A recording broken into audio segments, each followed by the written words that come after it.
Good evening, everyone.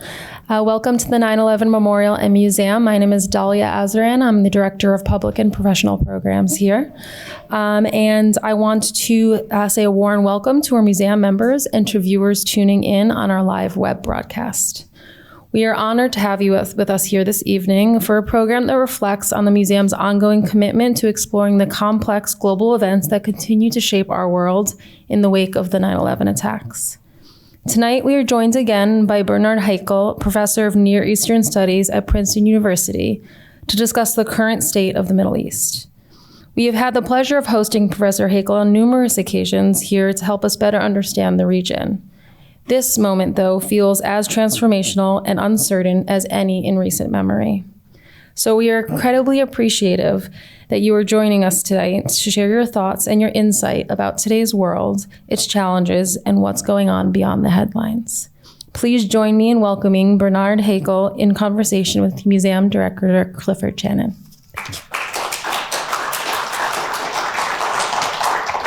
Thank you, Dalia, and welcome everybody. Before we start, I actually apologize to Bernie for putting him in this situation, because who can make sense of the Middle East at this point? And yet Bernie has stepped forward to help us try. I want to start with what would normally be the concluding question of a conversation like this, which is, Dalia talked about the transformational impression we have of what's gone on in the Middle East. And a lot has been said, and we'll talk about the individual chapters of what's happened since October 7th and even before. But a lot's been said over the last year and a half about just how transformational all of this is. But if we look from today back, do you think something fundamentally has changed, or are we going to revert to the mean over a period of time where the same kinds of conflicts with the same kind of balance will ultimately reassert itself? Well, let me first say what a pleasure and honor it is to be back here. This is an institution that I hold very dear to my heart, and I've been involved with it, from the very beginning. Yes, that's true. So it's a real pleasure to see you and to be here. Look, I think when thinking about the Middle East, there are two sets of forces in the Middle East. So one set of forces is what I would call revisionist or radical, that basically wants to change the architecture and maybe even blow up the building. And then there's another set of forces that says, you know, the building has a lot of problems, but let's put up some scaffolding, let's fix it, let's work on stabilizing it and improving it and building a better future. And these two forces are kind of at loggerheads. And unfortunately, it's also not easy to sort of say, you know, the bad guys are just the Iranians, or the bad guys are just Hamas. You also have radical forces, revisionist forces in Israel, among the extreme right, who don't like the status quo, who want to shatter it, and who would like to redraw the map.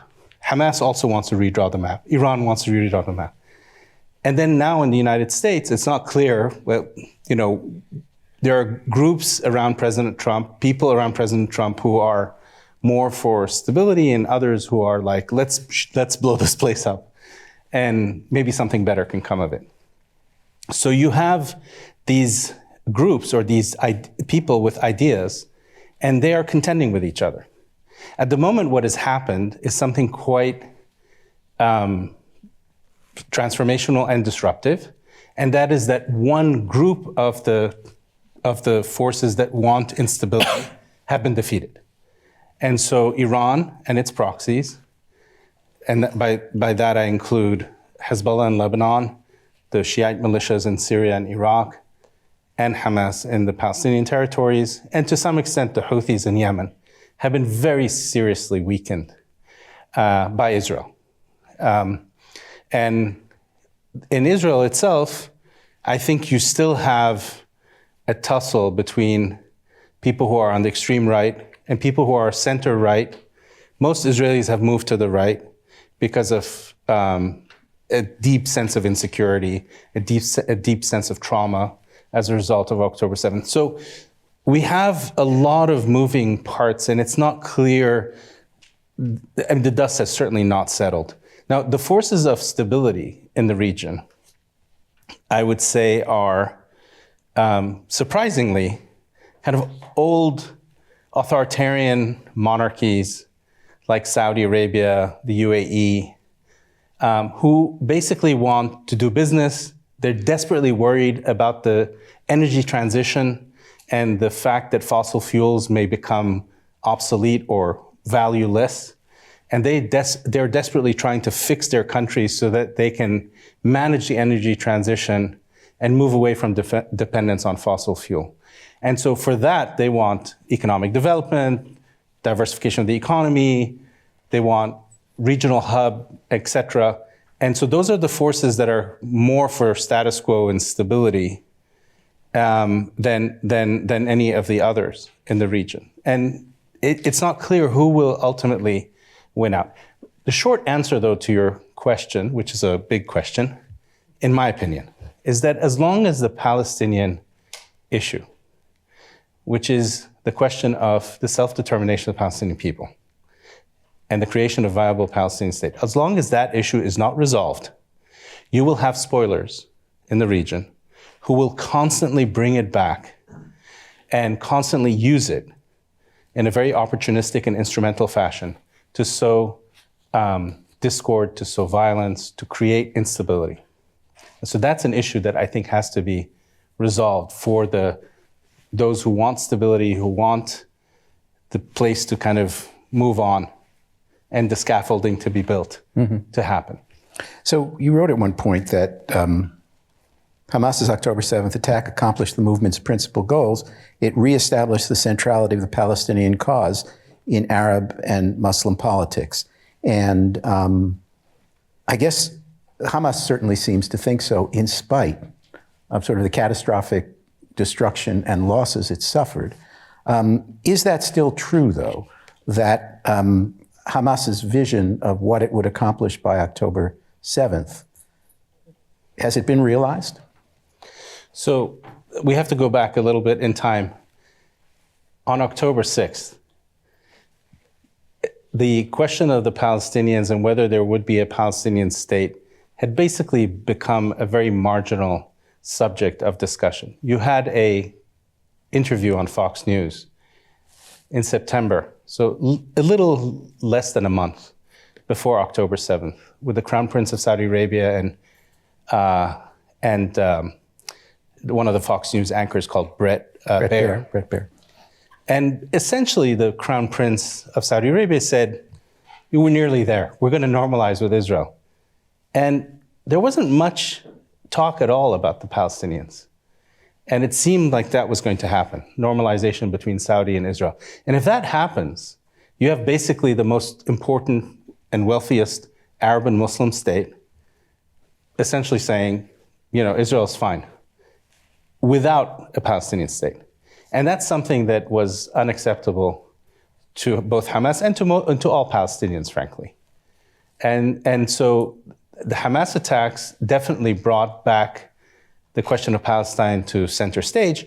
And today you see, as we speak, Prime Minister Netanyahu gave an interview, I believe yesterday, on Israeli television, in which he said, the Saudis have lots of land, let Palestine be created in Saudi Arabia. And the Saudis went all out and attacked him personally and vilified him in a way that they hadn't done ever. So the issue is certainly back. And in that sense, Hamas absolutely accomplished its goal, not least also stopping the normalization process with Saudi Arabia. So the structure of Hamas and its belief system ties to, it's not controlled by, but it ties to this broader vision of disruption of the region. Disruption for Hamas certainly focused on Israel, but for others, a much bigger picture. Iran, of course, had these various proxies and the wall of fire that it intended to build around Israel as this permanent threat. That wall of fire seems to have been extinguished to a very large degree by events in the second half of last year.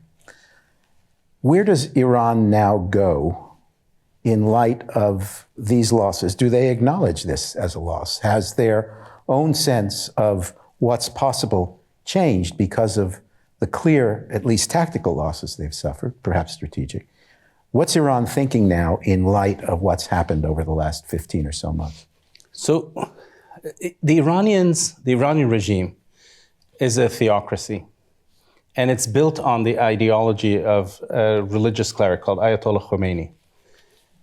This cleric's ideology is a combination of pretty radical Islamist ideas, so ideas that Islam is a political system, not just a religion, and a lot of kind of what we would consider leftist, anti-imperialist, third worldist ideas as well. America is evil, America should be expelled from the Middle East, third world solidarity, that sort of thing.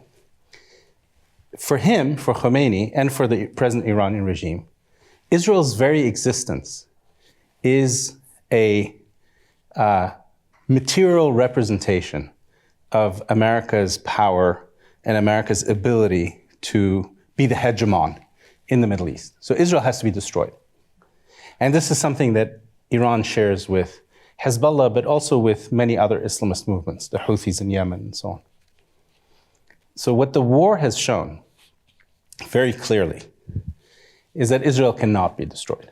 First of all, that's like the fantasy that you can destroy a nuclear-armed state in which the people are willing to fight for the survival of the state. And that's what we've seen. I mean, the Israelis have basically done the fighting and fought a seven-front war and shown that they're incredibly able.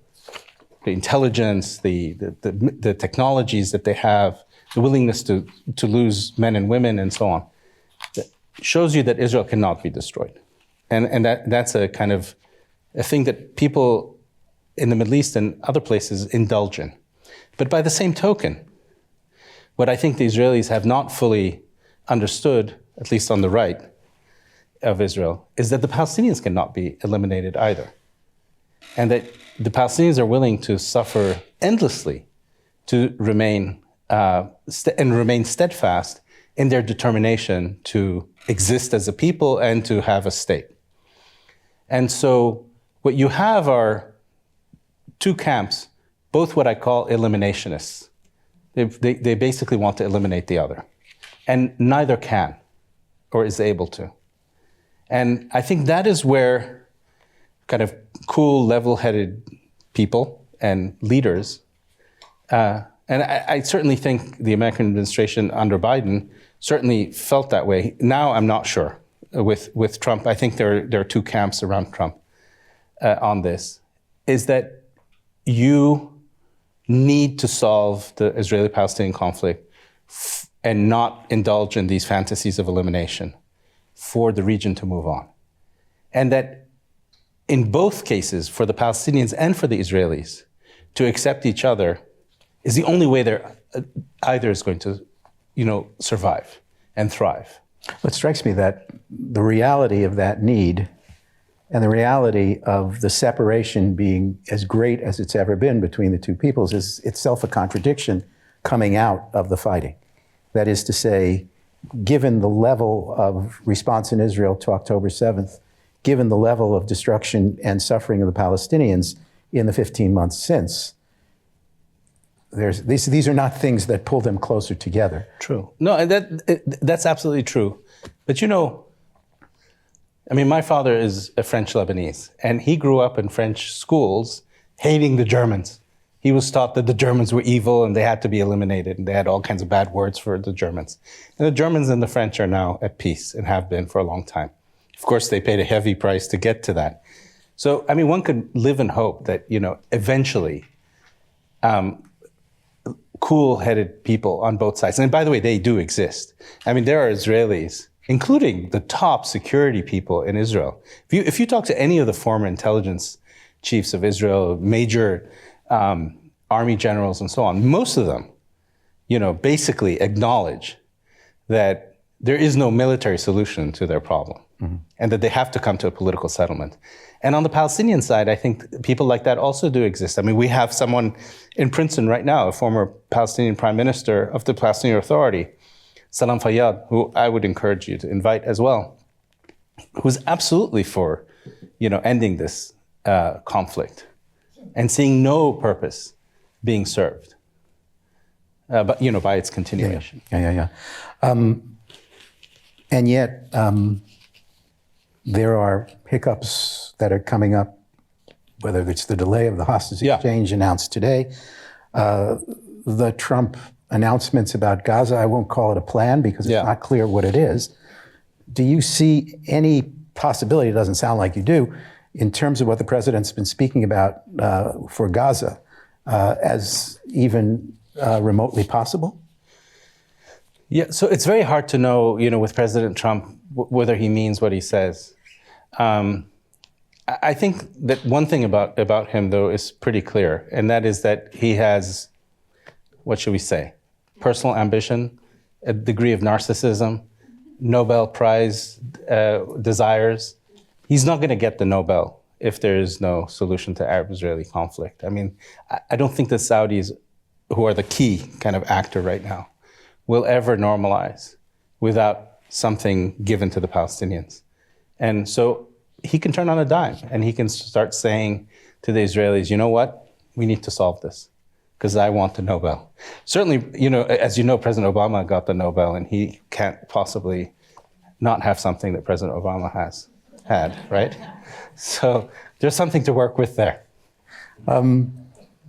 You mentioned the Saudis. You've spoken about them before. Their attitude before October 7th, on October 6th, or whenever it was, or afterwards, and that it has pushed the Crown Prince into a much more vocal stance on Palestinian statehood than seemed to be the case before, where it was sort of a marginal concern. Yes. But what is driving his, now you talked about the builders and the breakers, essentially. Yes. I assume you're putting him in the builder category, which is a very different stance for Saudi Arabia compared to where it's been for a long time prior, if it's changed at all. What's the motivation here? What is driving his sense of things? So, even in absolutist monarchies like Saudi Arabia, where you have an autocrat whose will is basically, the law, they have to be responsive to the people. Someone like the Crown Prince of Saudi Arabia, Mohammed bin Salman, known as MBS, has, I think, 7 or 8 polling organizations within his government that are constantly polling his own people. Mm-hmm. Are the roads good enough? Are school fees too high? Are, et cetera, housing, cost of living, so on. He's very, very attuned to his people, and they do something called sentiment analysis, because most of the conversation in places like Saudi Arabia, but not only in countries like that, happens on social media, especially on X, or what used to be called Twitter. So they're constantly gauging what people are saying and watching and then responding. So he realizes that ignoring the Palestinian question is something that's going to make him deeply unpopular with his own people.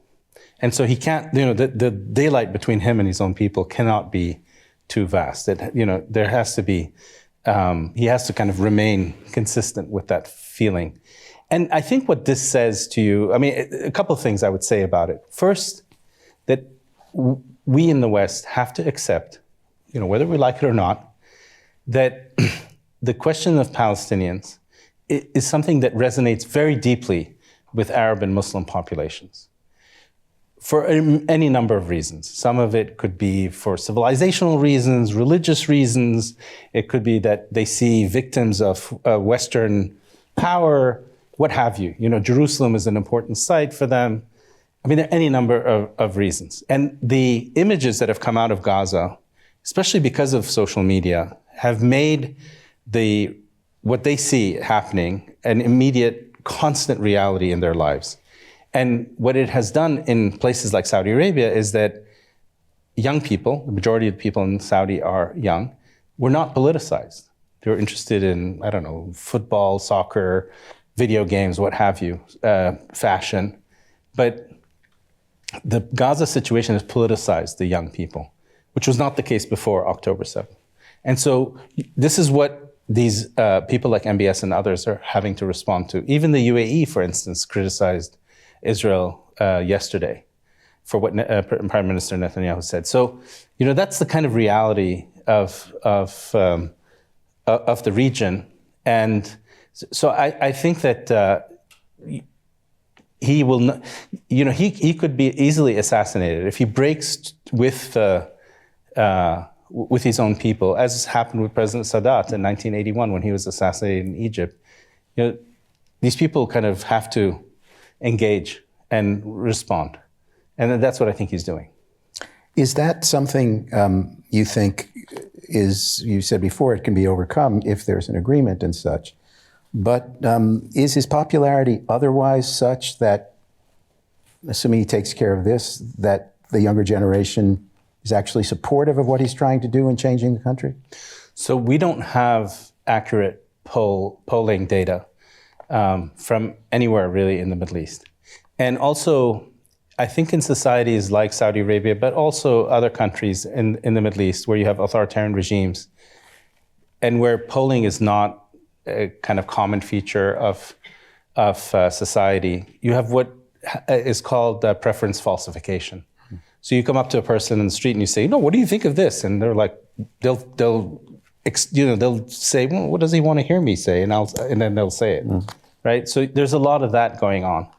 And so it's very, very hard to know what people think about anything other than through anecdotal evidence. And so make of that what you will. From my field work in, not just in Saudi Arabia, but other countries in the Middle East, someone like MBS is admired.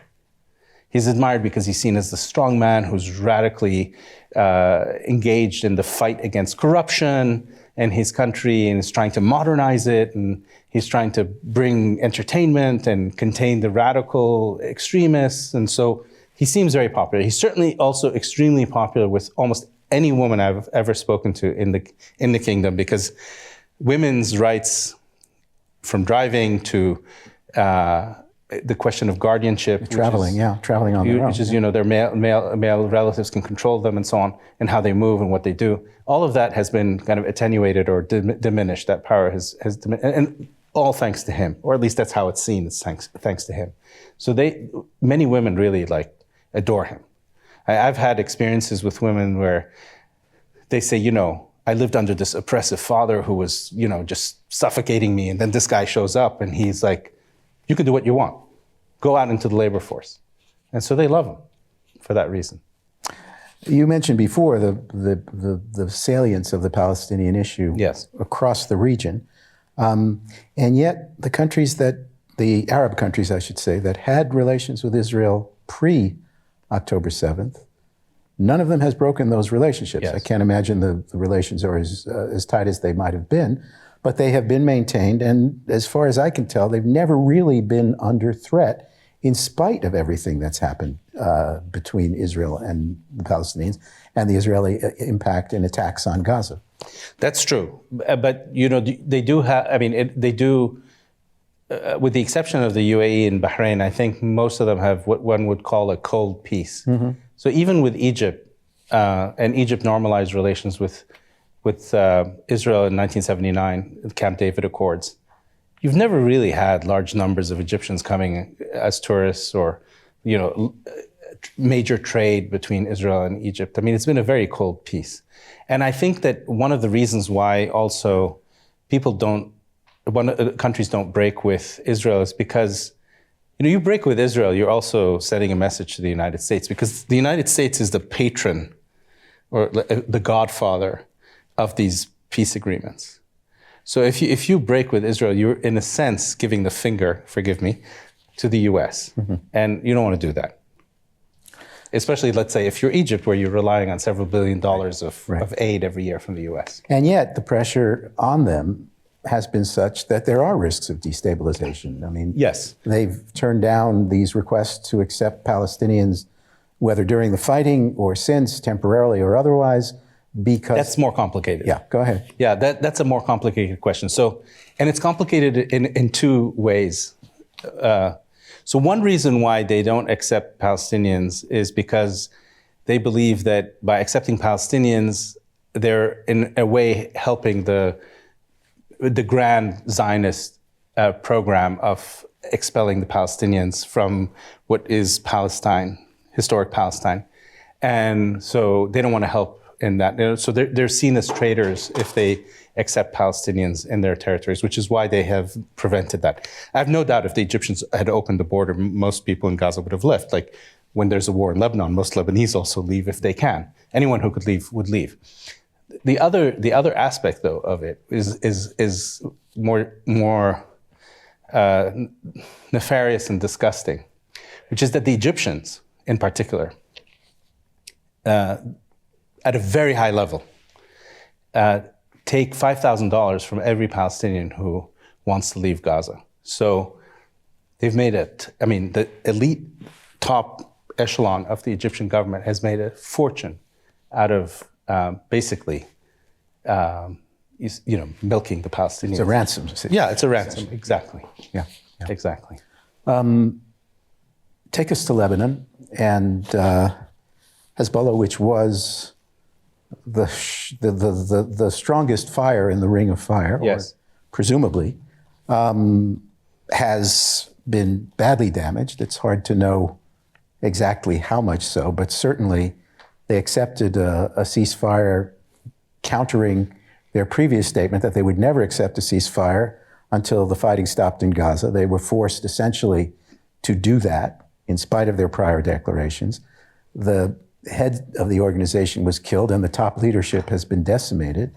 Where do they stand, and what in Lebanon is an alternative set of relationships that might reflect this weakening of Hezbollah?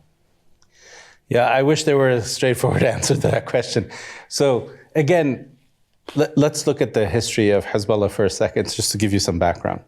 So Hezbollah is a Shiite Lebanese Muslim group that was created by the Iranian state, by the Revolutionary Guard Corps of Iran, after the Israeli invasion in 1982 of Lebanon.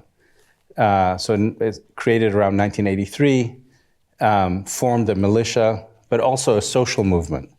So they had and then eventually a political party as well that joined parliamentary elections. So it was a very well-organized, extremely affluent and well-endowed movement that generated revenue for itself and for its followers from at least three sources of revenue. The Iranian state would provide money. They had a large Shiite diaspora all over the world that would also give them money, especially from West Africa. And then they were involved in the drug trade. And lastly, they had a special customs agreement with the Lebanese state where they could import anything without paying custom duties. So they make a lot of money through that as well. Anyway, this is a movement that basically Iran organized, funded, very professional, very high standards, fought several wars with Israel, emulated Israel in many ways, and claimed to have 150 to 200,000 missiles, many of them precision-guided missiles, a fighting force of at least 20,000. But then what happened was that when the civil war broke out in Syria in 2011, Hezbollah was told by Iran to enter that civil war to defend the Assad regime. The Assad regime was an ally of Iran, and it was the land bridge between Iran and Lebanon. So this is where all the weapons and flows of goods and so on from Iran came through Syria. So when Hezbollah entered the civil war in Syria, a couple things happened. The old kind of discipline and secrecy that it was able to maintain as long as it stayed in Lebanon was no longer possible when they got into Syria. The Syrians were bribable and penetrated this movement, and the Russians were also there. And so Israeli intelligence managed to completely penetrate the Hezbollah movement. Through its presence in Syria. Through its presence in Syria, and then because of that, then in Lebanon itself. So the Israelis were very good, the Israeli intelligence, very good at really kind of knowing everything about this movement, to the extent that every ballistic missile that Hezbollah had in Lebanon had a GPS targeting chip stuck onto it, probably by a Russian or a Syrian agent, so that the Israelis knew the location of every missile in Lebanon. So when the Israelis finally decided to go after the movement, because the movement decided to join with Hamas on October 8th by launching attacks on Israel, the Israelis had kind of complete vision into the movement. Every important person in the movement, they had all the pagers, rigged with explosives, and so they were able to just take it out at a very serious level, including destroying most of their missile capability, which is why they finally screamed uncle and agreed to a ceasefire. Now, how do you reconstitute a movement like this? Now, the ideology is still there, but you've lost many of your top people. You've lost a lot of your weapons. You've also lost, if you're Iran, you've lost Syria. So how do you get the land bridge back to be able to rearm them? So, this is a movement that's been 40 plus years in the making. I doubt Iran is ever going to abandon them, but the logistical capacity of being able to rearm them, retrain them, rebuild that capacity, that organizational, institutional capacity that they had, is going to take a long time. And so they're much weakened. They still are present in Lebanon, but they're unlikely to have the same capability, the same ability to coerce the Lebanese state and other Lebanese actors to do their bidding. It does seem like in Lebanon itself, there was a bit of a breakup of a logjam in terms of finally a new president, which Yes. Hezbollah had blocked before. Yeah. I mean, again, the question is how significant is any of this in terms of Lebanon's ability to act the Lebanese state's ability to act independently. Yeah. But that said, something changed, and there was a shift in the balance of power within Lebanon. Yeah, I mean, not just in Lebanon. Look, basically, the elephant in the room in both Syria and Lebanon is that had Israel not defeated Hezbollah and not defeated Iran, neither of these change in neither country would you have had any of these changes, right? So Assad's regime would not have toppled had it not been for Israel. Similarly, you wouldn't have had a new government in Lebanon without Israel's victory. And no one wants to admit that, but that's a fact. Now, in Lebanon, though, if the problem were only Hezbollah, then I would say, we're halfway there, but it's not.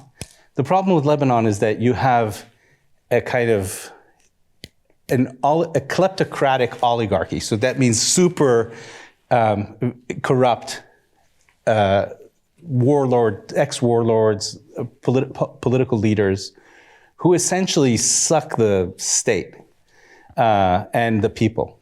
And if you don't get rid of them as well, you're not likely to change the dysfunctional nature of the Lebanese state. So right now you have a new government in Lebanon, and they're saying to the Saudis and the Americans and the Europeans, please give us money, and we will fix, and it's a technocratic government by and large, and we'll fix the country. Well, the problem is, you give them money. How do you know it's going to actually be spent on, fixing the electricity problem, fixing the water problem, fixing the sewer problem, or are these kleptocrats going to steal the money as they have before? And for example, the Saudis have been crystal clear.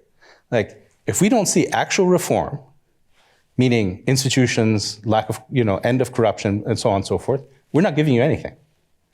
And so I don't think the Lebanese state and Lebanon will be able to resurrect itself unless much more serious and transformational change happens beyond just the weakening of Hezbollah. Let me back up a little bit because there's a fascinating dichotomy in all of this. You talk about the builders and the breakers in the region, and the war itself unleashed all kinds of forces and changed the balance of forces. But along the way, there were all kinds of efforts for ceasefire, whether it was between Israel and the Palestinian Hamas in Gaza, between Israel and Hezbollah. And Israel essentially refused, and this was during the Biden administration, they resisted all of these efforts to get the fighting to stop. And with Hamas. With Hamas. But with Lebanon, they wanted to stop. Yes, but the accomplishments we're talking about, whether it's in relation to Hamas, in relation to Hezbollah, and the consequences in Syria, are in many ways a reflection of the fact that by not accepting a ceasefire, by continuing the war, they actually went further than anybody could imagine that this would go, that they accomplished more than certainly the impact on Hezbollah was unimaginable because of the image, at least, of what Hezbollah was. So there is this issue here of the change may have come and may eventually favor the builders rather than the breakers, but it was because there was a kind of breaker mentality in relation to what the restraints were supposed to be on fighting in the region. Yeah, I would agree with that in the sense that what the Israelis accomplished, I don't know about, I'm not sure about what they accomplished, with the Palestinians and in Gaza, other than, destroy that place and create probably a whole new generation of super angry, super radical Palestinians. So I don't consider Gaza an accomplishment, but certainly weakening in Iran, defeating Hezbollah, those are accomplishments. The problem, though, for Israel is this. You can have these tactical victories, but still lose strategically. If you don't convert the tactical wins into long-term strategic kind of gains, then we're going to be back at where we were on October 6th in 10 years, 15 years, maybe even sooner, right? So it's super important, I think, for the Israelis to think strategically and not tactically about Iran, about Lebanon, about the Palestinians, in order to actually, win. So this is, what does that look like? I mean, there have been all kinds of proposals over the years and negotiations, some successful, that essentially were based on the idea of a two-state solution. Yeah. And that essentially those advances would deflect some of the tension with Israel's other neighbors. Is that still the formula? And after all of this, what does, in your mind, a solution of the Palestinian problem look like? All right, so I have to first... It's a big question, I get it. And I also have to admit, look, I'm much more of a Saudi and Yemen and Arabia expert than I am a Palestine expert and Palestinian politics expert.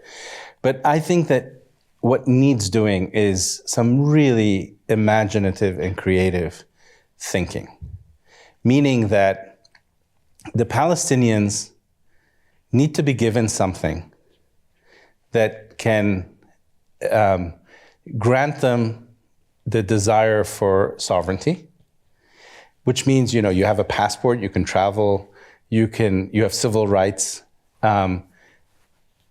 Is the future Palestinian state one that has a military or doesn't have a military? Does it entirely control its borders? Does it not? Is it a confederation with Jordan or is it not? Is it a confederation with Egypt for Gaza or is it not? Those are all like details, that can be negotiated. But something approximating, there's a Palestinian state, it has a flag, it has a capital in East Jerusalem, it has the trappings of sovereignty, maybe not every aspect of sovereignty, but it is, the Vatican, after all, is not, necessarily, and I'm not necessarily making the analogy, but, you have all kinds of models of states, and this could also apply to Israel, that could prove a formula for an enduring and lasting peace. I think that is what we have to get at, and we have to empower the forces in the Arab world and among Palestinians who don't want eliminationism to be the kind of dominant, way of thinking about the world. And I think similarly in Israel, we need to also say to the eliminationists there, people who basically want to expel all the Palestinians from the West Bank and Gaza, that's just not going to happen. I mean, you cannot have that. Because that would mean just a perpetuation of the war forever. When it comes to the bigger relationships around this hotspot of Israel and Gaza, et cetera, the tensions between Iran and Saudi Arabia, which, as you've described, are on two completely different paths. The Saudis, with their own history, problematic as it may be, MBS bringing them towards a more modern sort of integration with the world economy, et cetera. And the Iranians, you quote Henry Kissinger in one of your pieces, Kissinger saying the Iranians have to decide whether they're a cause or a nation. Correct. For the moment, they've opted for the cause direction. There was, prior to October 7th, there was some rapprochement, some reduction of tensions that the Chinese seemed to negotiate. Is that still in effect? Has everything that's happened in the region built back those tensions? The Saudis must be happy to see the Iranians weaken, diplomatic relations or no. Where does that stand now? Yeah, so the king of Saudi Arabia, this king, came to power, acceded to the throne in 2015, and effectively delegated all power to his son, the crown prince. Became crown prince in 2017. The crown prince basically started the reign of his father saying, we're going to give it to the Iranians. They think they can take us on. We're going to take them on. He was super aggressive. He even compared Khamenei, who's the supreme leader of Iran, to Hitler in one of his interviews. And then what the Iranians did on September 14th, 2019, was to send a fleet of ballistic missiles, cruise missiles, and drones, and they knocked out half of Saudi oil capacity in an extremely targeted precision attack on a major kind of separation facility called Abqaiq and an oil field called Khurais. Anyway, to cut a long story short, the Saudis basically said, holy shit, these guys can really paralyze us if they want to. I mean, the next missile could have been on a desalination plant. Saudi Arabia and the Gulf countries, they desalinate salt water to produce fresh water. Otherwise, they would just not have enough water to survive. So, they could cripple the country. So then the crown prince realized that he had to open up to the Iranians and essentially get to a détente, get to kind of a lowering of tensions. Not least because he wants to build up his country and he wants to develop it, and et cetera. Can't do that if you have missiles flying around, blowing up your oil facilities. And he got the Chinese to mediate this thing. And essentially it's a long-term bet by the Saudis, that if you open up relations with the Iranians, if you invest and you have cultural exchanges and you allow their pilgrims to come to Mecca and Medina and so on, that maybe not with this supreme leader, but the next one, they'll become a nation, stop being a cause. I'm not sure that he'll win that wager. But essentially that's his approach to the Iranians. And it's also born from a reality that the Saudis have, which is that, yes, Iran has been weakened or defeated in Syria and in Lebanon, but if they want to disrupt the Persian Gulf, they still have all the capacity they need. And that's really what matters to the Saudis. So in other words, the Iranians are not weak when it comes to his backyard. Mm-hmm. And so he has to deal with them and he has to contend with them. But that would also explain his interest in this relationship with the United States, the offer of relations with Israel, in order to get American security guarantees, and the weapons and the many other things that would come with that. So whatever this détente with the Iranians might be, his real concern is to get under an American security umbrella. Yeah, and also, actually, I think even more than that, to be honest with you, look, I think that any Arab leader who is an ally of the United States, and that means Egypt, potentially Syria under this new leadership, certainly Jordan, Saudi Arabia, the UAE, when they saw Israel do what it did, which is not only just like knock out Hezbollah and et cetera, but block 2 Iranian attacks with ballistic missiles with the help of the United States, they basically want that. Like whatever it is that Israel has, they want. And the Americans were able to show that they have the capability, including, by the way, sending 2 aircraft carrier strike groups to the region. So they want that. And for that, they're willing to pay the price of normalization, for sure. Let's see if we take a couple of questions from our audience. We have folks with microphones. You have to wait for them before. Let's see. Right there, please. Hang on. Wait for the mic.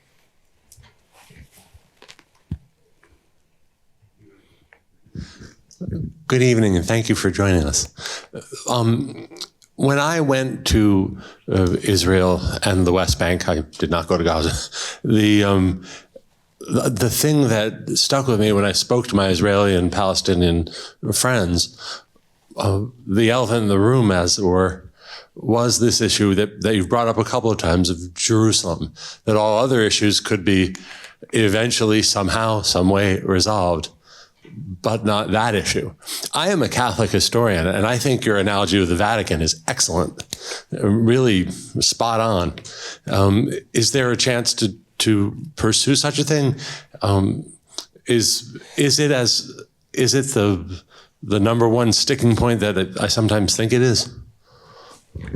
No, I mean, I think it is a sticking point, but it's not the number one sticking point. The number one sticking point is whether the Palestinians can have a state and land, right, that is viable, right? Not just a series of small Bantustan-like, islands. I think that the question of Jerusalem and the holy sites, theologians can find solutions, as you know, to almost any problem, right? And so I don't think that will be the issue, at least not the religious sites. It's more like, do we have a state? Do we have land? And what's that going to look like? That's the sticking point. There's one over there, right behind you. Hi, can you hear me? Yeah. Oh, I was curious, what was the opinion in the Middle East of viewing all of the student protests here in the U.S.? Did that register in the news there much? Did it register? Yeah, I think, in Iran, they were thrilled by it. The supreme leader even mentioned it many times and encouraged it. I think that many Middle Easterners felt that, people were identifying with the plight of the Palestinians, and that was something that they welcomed and they thought it was good.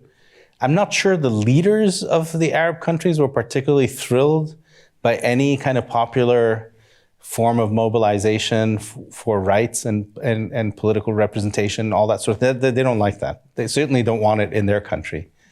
So I think, it depends on who you spoke to. But I would imagine most Arab and Muslim populations probably felt very moved by that. I think there's one up here. Did you raise your hand? Yeah. Oh, wait. Well, I've been supplanted. Go ahead. Go over there. We'll take you afterwards. Thank you for your speech. I have a question in case of a potential American takeover of the Gaza Strip. What might be the most significant sponsors or the people or organizations that enable the reconstruction of the population or the district financially? Do you think it's a potential U.S. sovereignty fund or Israel or potentially other countries like Turkey or even in case of Russia and China? Thank you. So you're alluding to this idea that President Trump has where the U.S., quote, owns Gaza. Right. And so I think that that's also tied with the idea of forcibly removing the Palestinians from Gaza and spreading them out across, I think, 12 countries, he said, including some he said he would be willing to bring to the United States. So I think that if the people of Gaza were allowed to remain and that America came and rebuilt Gaza, that would be probably acceptable to most people. But the idea of expulsion is what sticks in the craw or really irritates and people find unacceptable and illegal and unlawful. Front here. I'm going to ask a deep question in 4 crude words. What does Qatar want? There you go. All right. We need to explain a little bit context. Yes, I will explain. So Qatar is a peninsula. It's a state that sticks off of the Arabian Peninsula like a thumb into the Persian Gulf, or what the Arabs... Sore thumb for some. Yes, it looks like a thumb, and it's in the Persian Gulf. Arabs like to call it the Arabian Gulf. That's a big bone of contention between Persians and Arabs. Anyway, so Qatar is this state. It has a population of, they claim about 250,000 people. It's closer to 180,000 native population. It has a very large guest worker population, people who come from all over the world to service the country in various sectors. It has I believe, the second largest gas reserves in the world. So it's this kind of Lilliputian place, tiny place, extremely wealthy. On a per capita basis, it's the richest place on the planet. And it has like a very interesting and idiosyncratic character. So they have the largest U.S. air base in the world, in Qatar, agreed to between the United States and the Qatari government, and the Qataris pay for everything. Like, not a drop of fuel goes into an American airplane without it being paid by Qatar. It has this extraterritorial quality, meaning that the Americans who are on the base can do whatever they want. They're not subject to Qatari law. So very kind of colonial in that respect. But then also, Qatar has an office for the Taliban. It has the representatives of Hamas and of the Muslim Brotherhood. They have a TV station in English and in Arabic. The Arabic one is basically run by Muslim Brotherhood, Islamists, and some Arab nationalists. It's essentially the main kind of ideologues that hate America, hate the West, are funded by Qatar. And yet it also has this American base. So it's this kind of strange place, and places that are extremely wealthy and where the wealth comes just from one resource like gas can have these kind of can indulge in very strange habits. I guess most rich people can indulge in strange habits as well. They can afford it. So it's that kind of place. And what Qatar wants, like all regimes in the Middle East, it wants survival. Middle Eastern regimes are like the Terminator. They just will never die. Their business is to survive. And they'll do whatever it takes to survive. So and each one has its own kind of template, if you like, or own kind of method for surviving. Some use brute force, others use, other techniques, have Praetorian guards, whatever. In Qatar's case, it's basically let's be the mistress of everybody.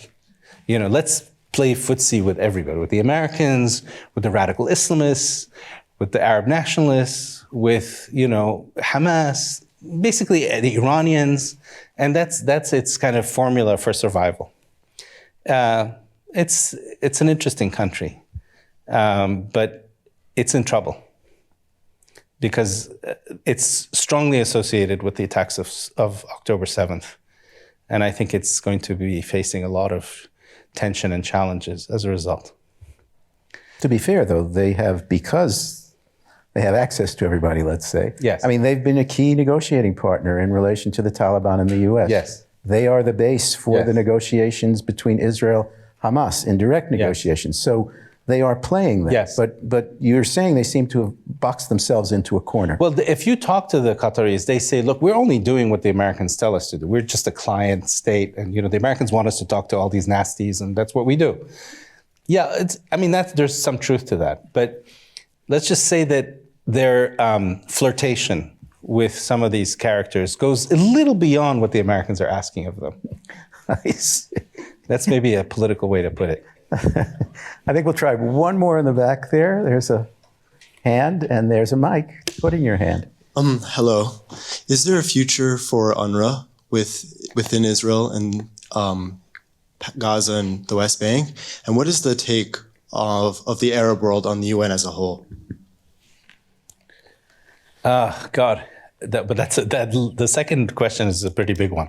Okay, so UNRWA, which is the United Nations Relief Agency for the Palestinians, is an agency that the Israelis have basically said, we're not going to deal with it anymore. And it doesn't work in Israel. It works in the Palestinian territories. It also works in areas where you have Palestinian refugees like Lebanon and Syria, Jordan. So it provides very important services for Palestinians and Palestinian refugees. I can't imagine it not existing, but I imagine that in the Palestinian territories where Israel has influence and has a say, they're going to have to prove that they're not they're not a vehicle for radicalization against Jews and against Israel, that they don't engage in indoctrination, that they don't employ people who are members of Hamas or what Israel deems to be terrorist organizations. So there's a heavy lift for them in the Palestinian territories under Israeli occupation. So I think that's, you can't get rid of it, but you have to at least reform it in certain areas where Israel controls. The other question about how the Arabs view the UN, that's a more complicated question.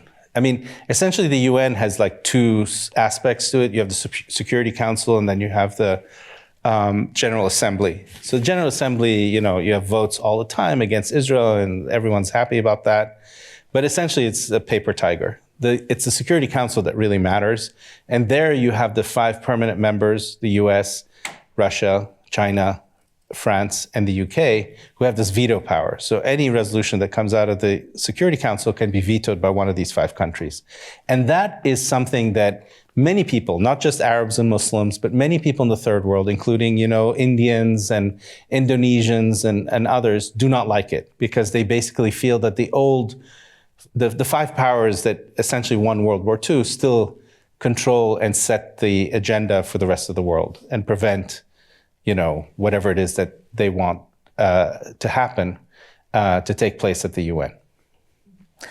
Well, that's what we have time for. But I will say, Bernie, we're going to invite you back because it's certain that 6 or 8 months from now, the situation is going to be different all over again. So we can start from scratch. And you have a book coming out that we'll want to talk about as well. I do.